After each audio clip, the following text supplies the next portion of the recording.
Good morning, everyone. After long period, we have next class on energy flow in an ecosystem, science second and class 9th. Okay. आपला I think आपल्याला जो मागचा class होता याच्यामध्ये आपण जो पहिला चॅप्टर बघितला आपण क्लासिफिकेशन ऑफ प्लांट्स. त्याच्यानंतर जो तुमचा रिस्पॉन्स होता किंवा त्याच्यावरती तुम्ही एक्झाम दिलेली आहे काही मोजके स्टुडंट आय थिंक 6 विद्यार्थ्यांनी काहीतरी वेळेवर पेपर्स तुम्ही पाठवले होते. तर 2 विद्यार्थी होते ज्यांनी उशिरा पेपर पाठवलं होतं. त्यांना मी सांगू इच्छितो की तुम्ही काही असं फ्रस्ट्रेशनमध्ये जायचं नाही की आपला पेपर चेक झालेला नाही. Okay, because we have time within that time you should be send your papers, otherwise I am not able to check that papers. So तुम्ही त्याला जास्त सिरियस घ्यायचं नाही. पुढची एक्झाम जी असेल ते त्याला तुम्ही टाईममध्ये पेपर पाठवा. I think Prithviraj More and Mayuri Awarde या दोघांनी काहीतरी उशिरा पाठवलं होतं. तर तुम्ही काय करायचं, टायमिंगमध्येच पेपर पाठवायचा जेणेकरून तुम्हाला त्याचं चेकआउट करून तुम्हाला वापस मिळणार आहे. ओके, सो हिअर आपल्याला नेक्स्ट चॅप्टर स्टार्ट करायचा आहे, तो म्हणजे energy flow in an ecosystem. आठवत असेल आपण मागच्या वर्षी पण इकोसिस्टीमचा थोडासा ब्रीफमध्ये इंट्रोडक्टिव्ह पार्ट बघितला होता. तर या ठिकाणी आणखीन थोडं डिटेलमध्ये पाहणार आहोत. राईट, तर सर्वप्रथम आपल्याला हे इकोसिस्टीम काय असते हे समजणं गरजेचं असते. त्याच्यानंतर मग एनर्जी फ्लो काय असतो किंवा न्यूट्रिएंट्सचा फ्लो काय असतो हे आपल्याला पुन्हा बघता येतो. बिफोर दॅट काही क्वेश्चन्स, जसं की आपल्याला हेच मी जसं विचारलेलं आपल्या पुस्तकमध्ये विचारलेलं आहे की ecosystem means what is meant by ecosystem. So you have to know because we learn about ecosystem in a previous class. So ecosystem is a kind of area, आपण काय म्हणतो, is a kind of area where living organisms as well as non-living things interacted with each other. Right, आपण काय म्हणतो की असा एक area आहे, पर्टिक्युलर एरिया, तिथे लिव्हिंग ऑर्गॅनिझम म्हणजे सजीव आणि निर्जीव यांच्यामध्ये काही बेसिक इंटरॅक्शन होतात. विदाऊट इंटरॅक्शन त्यांचं ना तर त्या इकोसिस्टीमसाठी सुटेबल असेल, त्या नॉन लिव्हिंग थिंगसाठी, आणि नाही त्या ऑर्गॅनिझम तिथं राहतील.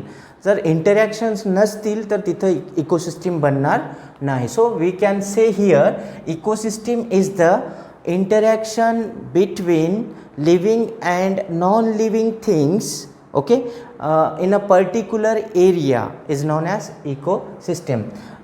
Okay, write down definition. Ecosystem is the interaction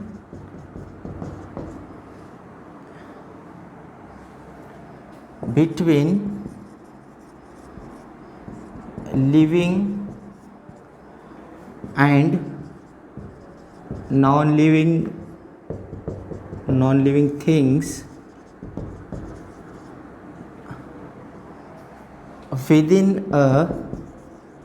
within a particular area. आपण इकोसिस्टीमची स्टडी कशामध्ये करतो? इकॉलॉजीमध्ये. Ecology means what? Study of living organism as well as their environment. आपण सजीवांची आणि त्यांच्यासोबत असणारा जो नॉन लिव्हिंग थिंग आहे, एन्व्हायरमेंट त्याला म्हणू आपण, त्यांची दोघांची स्टडी करतो.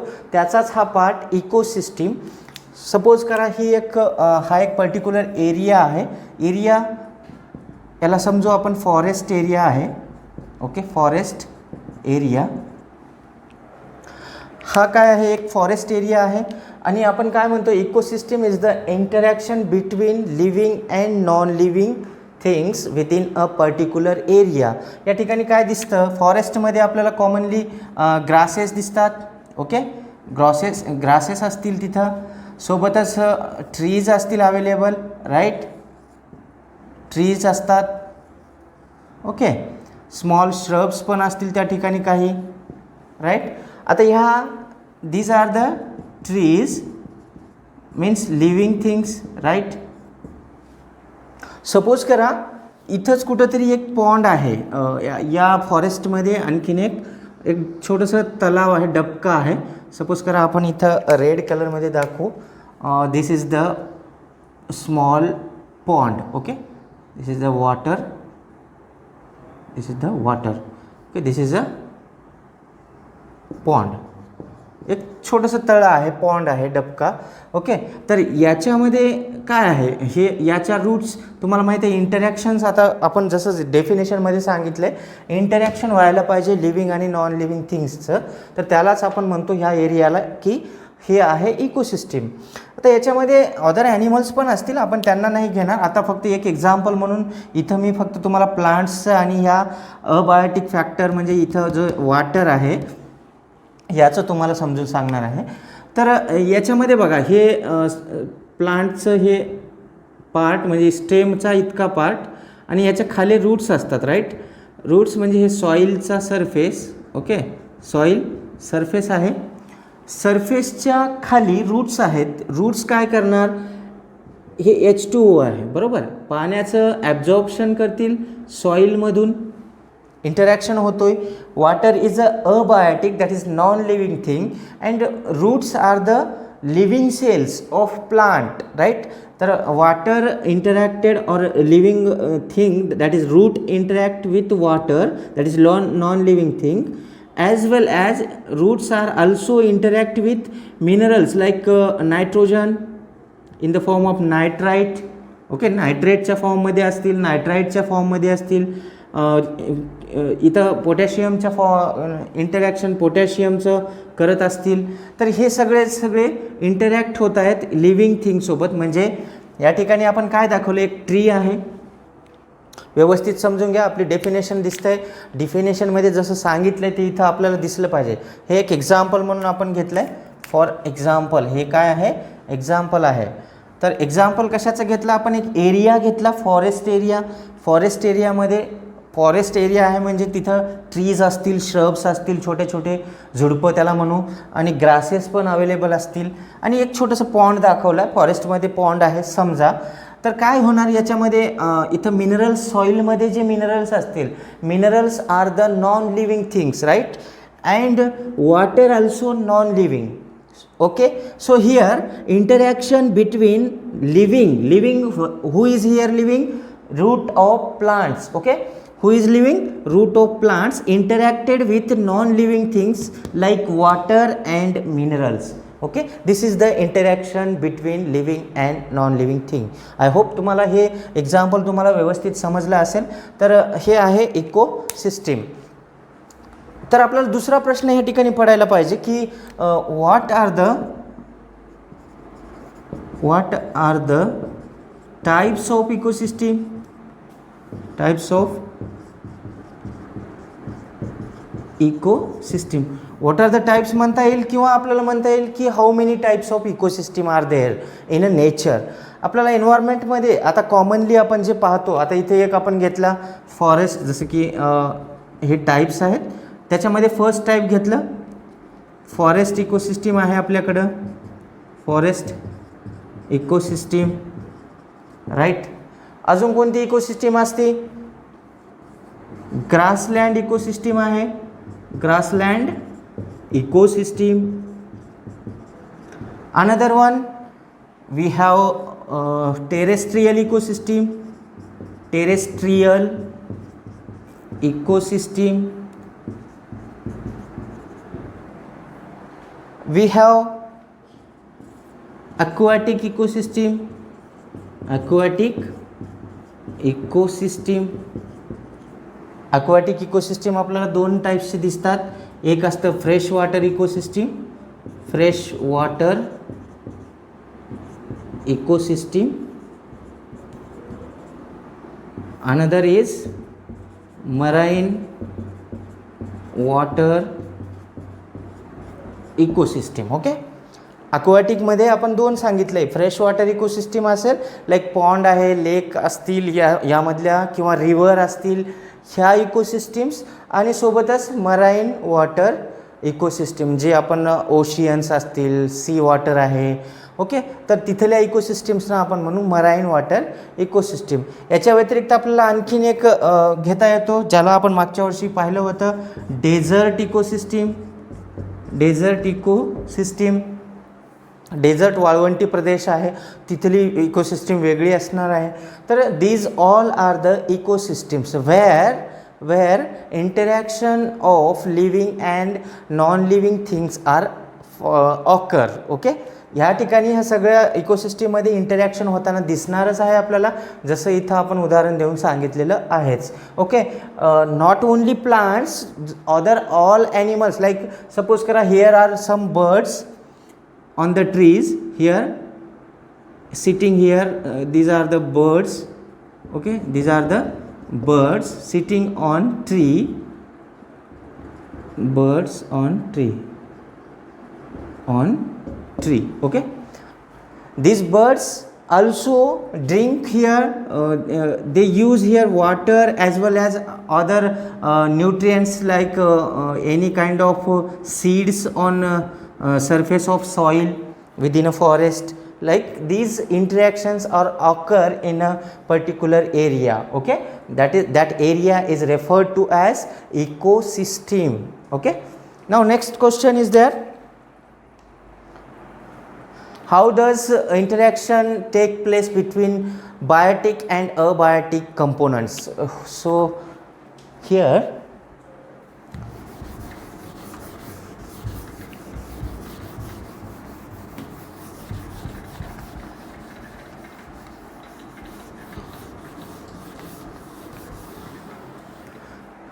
you can see here, we represent here one of the diagram of particular area, or we can say is one kind of ecosystem, that is forest ecosystem.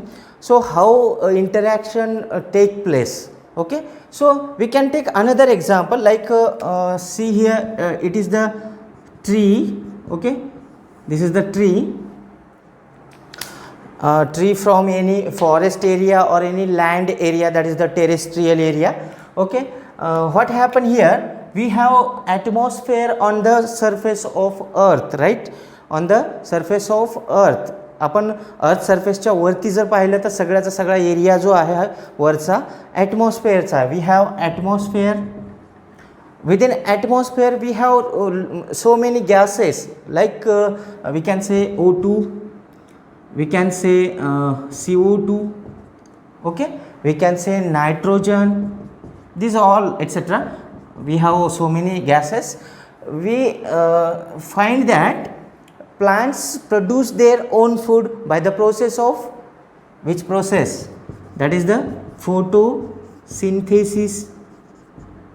We know this, plants produce their own food by the process of photosynthesis.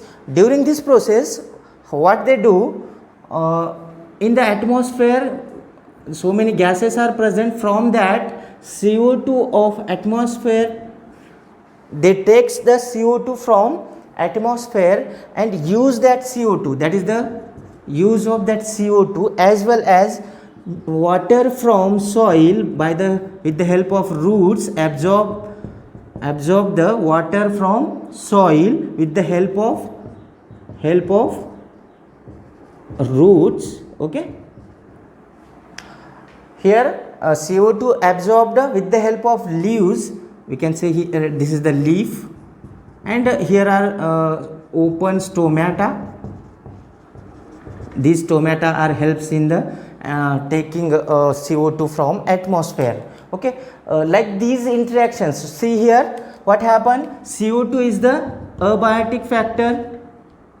Biotic factor, that is abiotic factor is interacted with biotic thing, that is the leaf is a leaf, plant leaf is a biotic thing, right? Biotic factor. So here abiotic CO2 interacted with the leaves, that are the biotic components, and plant perform photosynthesis, right here. Now you can also see here water is a abiotic factor. right. Here water is a abiotic factor that interacted or absorbed by the plant roots, absorbed by plant roots, and here interaction take place. How? Roots are the living things, right? Roots are living and water is a non-living thing, that is the abiotic. So here roots are absorbing the water, that is the living things interacting towards the water and absorb that water within a plant body. That's why we says interaction occur between living and non-living thing. So these are all the examples of interaction between living and non-living things. I hope तुम्हाला चांगल्या पद्धतीने समजत असेल. आपण सोपं उदाहरण घेतलं आहे. फोटोसिंथेसिस सगळ्यांना माहिती आहे. काय सांगितलं इथं, CO2चं ॲब्झॉर्प्शन होतं या ठिकाणी, त्या CO2ला घेतलं जातं, कॅप्चर केलं जातं थ्रू द स्टोमॅटा. प्लांटच्या ज्या लीफ असतात, लीफच्या सरफेसवरती तुम्हाला स्टोमॅटा दिसतात. स्टोमॅटाच्या थ्रू CO2चं ॲब्झॉर्प्शन करणं, दॅट इज द इंटरॅक्शन आहे एक प्रकारचं, आणि त्या प्रकारे इंटरॅक्ट होत असतात. सपोज करा हा प्लांट मटेरियल आहे, प्लांट मटेरियल प्लांट आहे. प्लांटची आफ्टर डेथ आपण समजू, प्लांटची झाली death, okay, after death of plant और ट्री, ओके, या प्लांटची या ट्रीची डेथ झाली. डेथ झाल्यानंतर होतं काय, आता डेथ बॉडी जी असती ती कशी असणार आहे, बायोटिक और non biotic, that is abiotic, okay.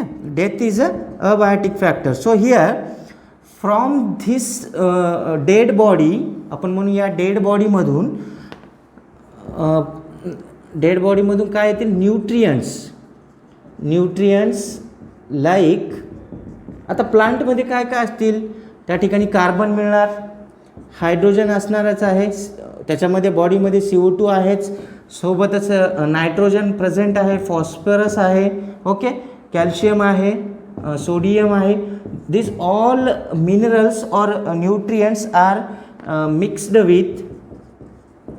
With soil, right. सॉईलमध्ये मिक्सअप होणार हे सगळेच्या सगळे नॉन लिव्हिंग थिंग्स. आल्या कुठून, अगोदर तर प्लांट लिव्हिंग होता, पण तो जेव्हा त्याची डेथ झाली, डेथच्या नंतर त्याचं डिकम्पोजिशन होतं आहे. डेड बॉडीजना डिकम्पोज करण्यासाठी डिकम्पोजर्स असतात, राईट. डिकम्पोजर्स आहेत. Decomposers are the living means biotic factors और biotic components. These are interacted with dead body, that is non-living, that is the abiotic, okay. Abiotic सोबत ते कसे इंटरॅक्ट करायलेत आणि काय करणार, या सगळ्या मिनरल्सना, या न्यूट्रियंट्सना सॉईलमध्ये सोडणार, रिलीज करण्यास मदत करणार. आता these all nutrients are again absorbed by another living plant, that is the biotic plant, right, by the process of absorption of water and mineral. Water absorb करणार, सोबतच मिनरल्सचं पण ते ॲब्झॉर्प्शन करतील. So this is the kind of interaction between living and non living things, okay.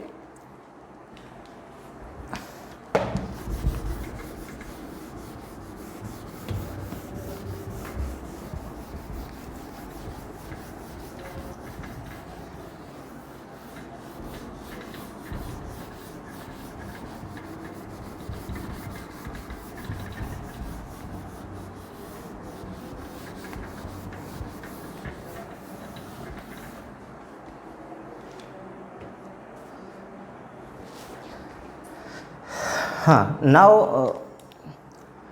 we heard about classification of microbes. मला वाटतं हे तुम्हाला आठवण असेल, क्लासिफिकेशन ऑफ मायक्रोब्स, जे की मागच्या वर्षी तुम्ही बघितलेलं आहे. 8th क्लासमध्ये पहिलाच चॅप्टर आहे कोणता, living world and classification of microbes. As well as living वर्ल्डमध्ये जर बघितलं आपण, ऑर्गॅनिझम्सचं पण क्लासिफिकेशन बघितलं. क्लासिफिकेशन ऑफ हिअर ऑर्गॅनिझम्स हा चॅप्टर तुम्हाला आठवावं म्हणून सांगितला आहे. त्याच्यामध्ये ऑर्गॅनिझम्सचं पण क्लासिफिकेशन आपण सांगितलं होतं. ऑर्गॅनिझम्सचं क्लासिफिकेशन झालं with the help of 5 kingdom system. त्याच्यामध्ये कोणी दिलं आपल्याला, रॉबर्ट विटेकरनं दिलेलं आहे. आणि सोबतच त्याच्यामध्ये आपण पाहिलं होतं एक मोड ऑफ न्यूट्रिशनवाला बेस, मोड ऑफ न्यूट्रिशनच्या बेसनं पण क्लासिफिकेशनला मदत झालेली होती. Mode of nutrition means what? Organisms optain their food. Okay, this process is known as mode of nutrition. त्यांची कोणता वे वापरतात, कोणता मार्ग आहे ज्याच्या थ्रू ते आपलं फूड मटेरियल मिळवतील. Okay, so that is the mode of nutrition. Mode of न्यूट्रिशनच्या बेसवरती आपण बघितलं होतं organisms are divided into producers,